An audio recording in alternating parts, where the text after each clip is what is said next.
Hari ni saya ada seorang pesakit.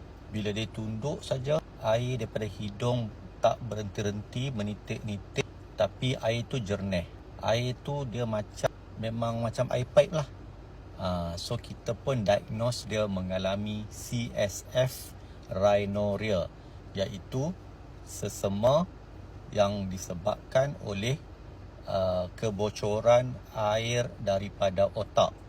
So pesakit ni dia agak obes, berat dia lebih daripada 100 kilo dan dia bermula dengan batuk dah 1 minggu. Setelah batuk, kemudian dia merasakan air menitik-nitik daripada hidung dia sebelah kiri.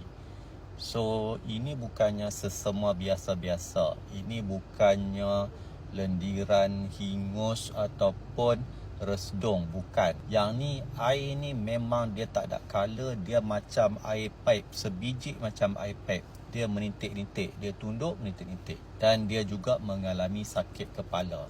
So kita panggil spontaneous CSF rhinorrhea.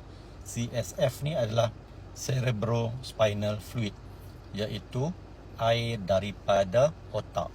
So dia boleh jadi dua keadaan. Satu, jadi akibat daripada pembedahan ataupun akibat daripada trauma, accident. So boleh jadi cecair daripada otak tu dia turun ke hidung.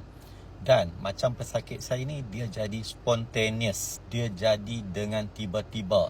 Jadi saya punya teori disebabkan oleh batuk yang berulang-ulang, batuk yang kuat. So jadi pressure kepada bahagian kepala, bahagian muka dia, dan tempat yang memisahkan antara hidung dengan otak tu dia sangat nipis. Dia satu tulang yang nipis, yang mana saya suspek tulang tu dia mungkin renggang ataupun terkoyak.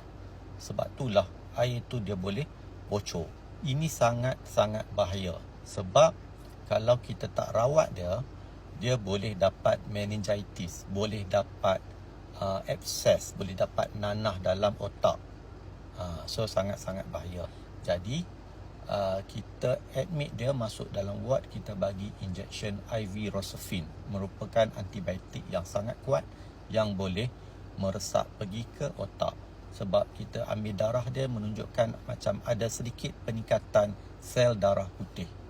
So kita bagi antibiotik, kemudian kita bagi ubat batuk yang kuat. Ubat batuk yang kuat sangat untuk nak stop batuk dia. Dia cerita kat saya kan, batuk yang kuat sampai habis riang. Orang Kedah kita habis riang, batuk kuat.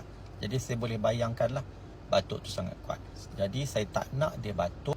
Lagi satu, saya tak nak dia meneran macam. So kita bagi ubat lap tulus untuk lembutkan najis dia, supaya kalau dia pergi membuang tak ada masalah, tak perlu menekan apa-apa.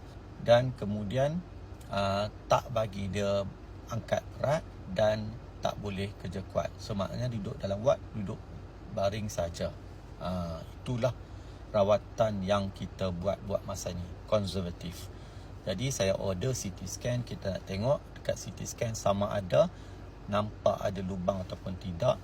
Dan kalau dia dalam beberapa hari lubang ataupun cairan yang turun tu tidak sembuh, makin banyak, maka kita terpaksa buat pembedahan. Pembedahan untuk tampal tempat yang bocor tersebut.